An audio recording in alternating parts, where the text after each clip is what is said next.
Hello students of BCom third year corporate accounting में आज हमारा टॉपिक है वैल्यूएशंस ऑफ शेयर्स यानी कि अंशों का मूल्यांकन। इसमें हम सबसे पहले मीनिंग ऑफ शेयर के बारे में पढ़ेंगे यानी कि अंश से आशय। मीनिंग ऑफ शेयर सुनिए। The share capital of a company is divided in many parts. Each part has a fixed amount of nominal value. Each part is called share. For example, if the capital of a company is rupees 10,000 and is divided into 1,000 parts of rupees 10 each, part will be called as share.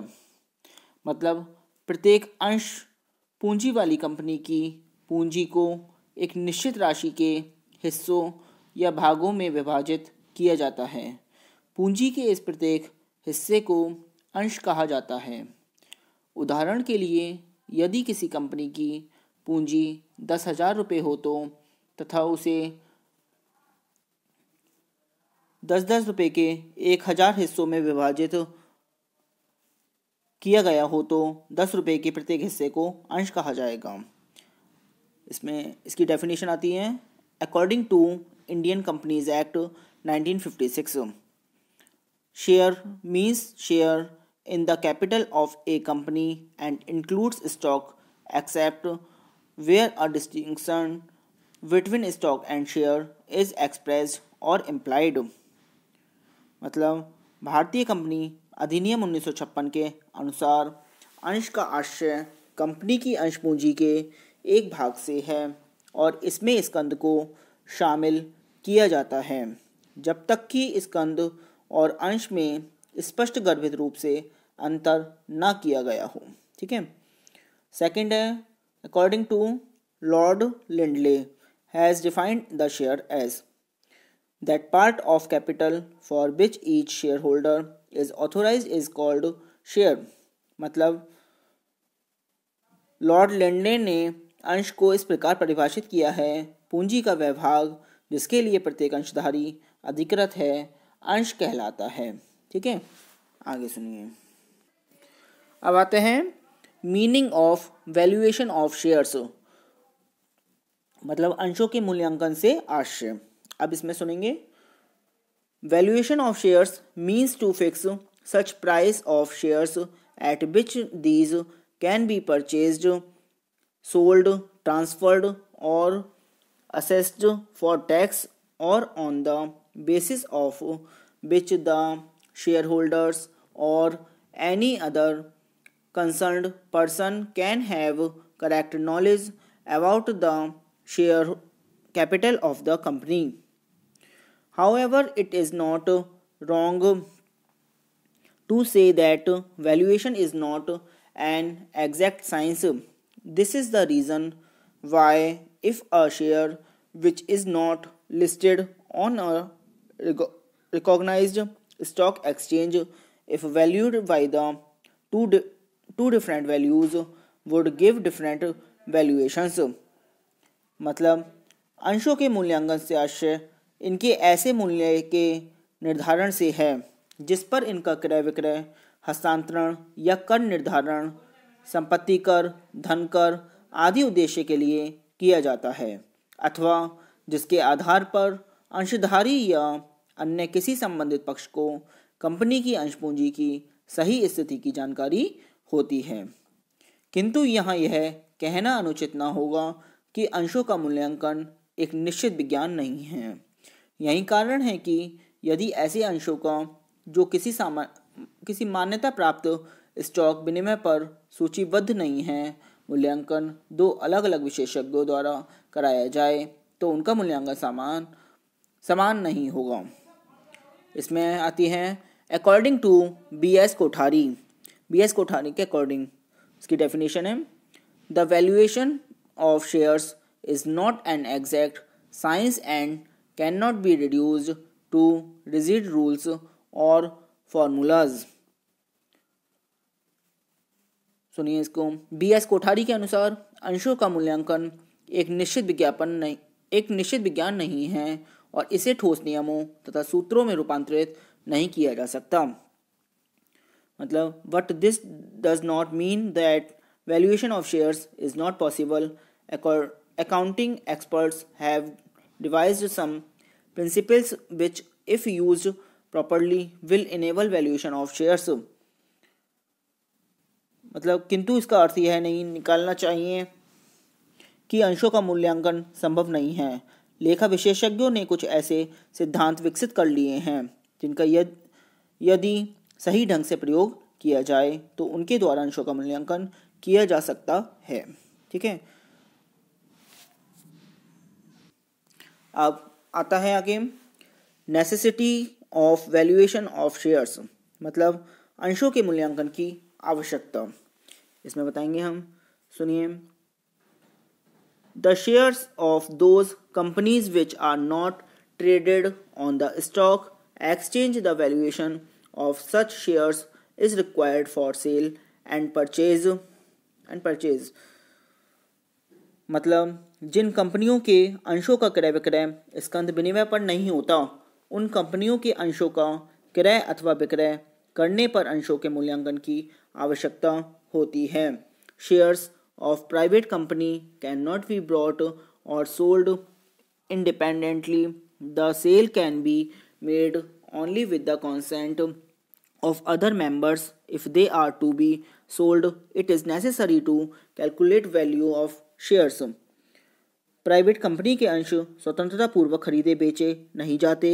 इनकी बिक्री अन्य सदस्यों की सहमति से ही की जा सकती है। यदि इन्हें बेचा जाए तो अंशों का मूल्य निकालना आवश्यक होता है। On amalgamation of two companies, when two companies are amalgamated, the price prevailing on stock exchange is not taken as basis but the special valuation is needed। जब दो कंपनियों का एकीकरण हो रहा हो तो स्कंध विनिमय के दैनिक मूल्य के आधार पर अंशों को नहीं बदला जाता, बल्कि उनका विशिष्ट मूल्यांकन आवश्यक होता है। If a company purchases the assets and liabilities of another company and issues its own shares in exchange of vendor company's shares, valuation of shares is needed to fix the exchange ratio। यदि एक company दूसरी company की संपत्तियों और दायित्वों को क्रय करके बदले में अपने अंश विक्रेता कंपनी के अंशधारियों को निर्गमित करे तो अंश के इस विनिमय के लिए दोनों कंपनियों के अंशों का विशिष्ट मूल्यांकन आवश्यक होता है। On reconstruction of a company, if the company is under reconstruction and a few shareholders do not agree with the reconstruction scheme, the need of valuation of shares held by them arises। यदि company का पुनर्निर्माण हो रहा हो और कुछ अंशधारी पुनर्निर्माण की योजना से असहमत हो तो उनके अंश अन्य अंशधारी किसी मूल्य पर ले, इसके लिए अंशों की मूल्यांकन की आवश्यकता होती है। आगे, for loan purpose, when a person wants to take loan from bank or any other financial institution on the security of the shares of the company, the need of valuation of such shares arises। जब कोई व्यक्ति किसी company के अंशों की जमानत पर bank या अन्य संस्था से ऋण लेना चाहे तो उस कंपनी के अंशों का क्रय विक्रय स्कंध विनिमय पर न होता हो तो उसके अंशों का मूल्य जानना आवश्यक होता है। For wealth tax purpose, if a person और other assets holds shares of companies on which wealth tax is payable, the valuation of share is needed. यदि किसी व्यक्ति या संस्था पर किसी कंपनी के अंश संपत्ति के रूप में हो और उसके मूल्य पर धन कर दे हो तो धन कर यानी कि वेल्थ टैक्स हेतु अंशों का मूल्यांकन आवश्यक होता है। For gift tax purpose, if a person offers the gift of shares to someone else and gift tax is payable on that gift, the valuation of shares will be essential। यदि कोई व्यक्ति या संस्था किसी कंपनी के अंश उपहार में किसी अन्य व्यक्ति या संस्था को दे दें तो उपहार कर यानी कि गिफ्ट टैक्स के लिए अंशों का मूल्यांकन आवश्यक होता है। अब आता है डिफरेंट वैल्यूज़ ऑफ शेयर्स, यानी कि अंशों के विभिन्न मूल्य।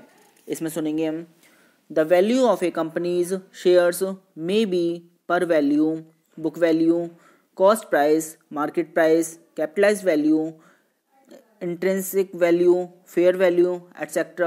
The meaning of these terms is as under। मतलब किसी कंपनी के अंशों का सममूल्य, पुस्तक मूल्य, लागत मूल्य, बाजार मूल्य, पंजीकृत मूल्य, आंतरिक मूल्य, उचित मूल्य आदि कई प्रकार के मूल्य होते हैं। इनका अर्थ निम्न प्रकार है। नंबर फर्स्ट है पर वैल्यू, यानी कि सममूल्य। सुनिए, the value written on the share is called for per value. It is written in the equity side of the balance sheet of the company.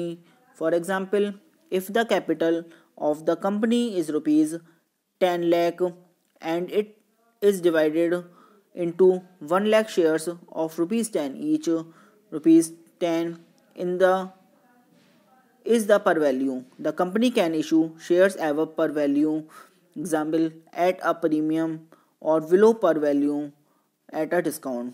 ठीक है, सुनिए, अंश पर अंकित मूल्य ही उसका सम मूल्य कहलाता है। जो अंकित मूल्य है वो क्या कहलाता है? सम मूल्य। इसलिए सम मूल्य को अंकित मूल्य यानी कि फेस वैल्यू भी कहा जाता है। कंपनी के पार्षद सीमा नियम के पूंजी वाक्य में इसका उल्लेख होता है। उदाहरण के लिए एक कंपनी की 10 लाख रुपए की अंश पूंजी 10-10 रुपए वाले 1 लाख अंशों में विभक्त हो तो कंपनी के अंशों का सममूल्य 10 रुपये होगा। कंपनी सममूल्य से अधिक मूल्य, अधिमूल्य या ब्याज पर अथवा सममूल्य से कम मूल्य पर अर्थात कटौती पर भी अंश निगमित कर सकती है। Number second, book value. Book value of shares means the value ascertained on the basis of balance sheet of the company. For this purpose, share capital, share premium, capital reserve, general reserve, other reserve, credit balance of profit and loss account are added, and fictions assets are subtracted, and the balance is divided by the number of shares issued by the company. मतलब company के चिट्ठे में दायित्व पक्ष में दी गई अंश पूंजी, प्रतिभूति, प्रीमियम, पूंजी संचय, सामान्य संचय, अन्य संचय तथा लाभहानि विवरण का अधिक्य या कमी यदि संपत्ति पक्ष में कृत्रिम संपत्तियों को कम करके योग के अंश की संख्या का भाग देकर जो मूल्य निकलता है उसे पुस्तक मूल्य कहते हैं। नेक्स्ट है मार्केट वैल्यू, यानी कि बाजार मूल्य। If the shares of a company are quoted on a stock exchange, the price at which shares are purchased and sold on stock exchange is called market price of the shares। मतलब यदि किसी company के अंशों का क्रय विक्रय स्कंद विनिमय पर होता है तो जिस मूल्य पर किसी दिन क्रय विक्रय हुआ हो वह बाजार मूल्य कहलाता है। नेक्स्ट है कॉस्ट प्राइस, लागत मूल्य। इफ ए पर्सन और any institution purchases shares in a company from stock exchange और from some other person, the price paid for purchase including brokerage is called cost price. मतलब यदि कोई व्यक्ति या संस्था किसी कंपनी के अंश कंपनी से अथवा स्कंद विनिमय से क्रय कर सकती है तो उसे प्रति अंश जो मूल्य दलाली सहित चुकाना पड़ता है उसे लागत मूल्य कहते हैं। नेक्स्ट है कैपिटलाइज्ड वैल्यू, पूंजीकृत मूल्य। Capitalised value of average profits earned by the company at normal rate of return divided by the number of shares issued by the company is called capitalization value। Company द्वारा अर्जित औसत लाभों का आय की सामान्य दर यानी कि नॉर्मल रेट ऑफ रिटर्न पर पूंजीकरण करके पूंजीकृत मूल्यों में अंशों की संख्या का भाग देकर जो मूल्य ज्ञात होता है वह पूंजीकृत मूल्य कहलाता है। नेक्स्ट है इंट्रिंसिक वैल्यू, यानी कि आंतरिक वैल्यू, आंतरिक मूल्य। On a particular day the total value of assets of a company at their present market value as reduced by outside liabilities is called net assets and intrinsic value. मतलब किसी निश्चित तिथि को कंपनी की संपूर्ण संपत्तियों के वर्तमान मूल्य से बाह्य दायित्व घटाने के बाद बची संपत्तियों के योग को अंशों की संख्या से भाग देकर ज्ञात किया गया मूल्य आंतरिक मूल्य कहलाता है। और फेयर वैल्यू। ठीक है, आज के लिए इतना ही। Thank you very much.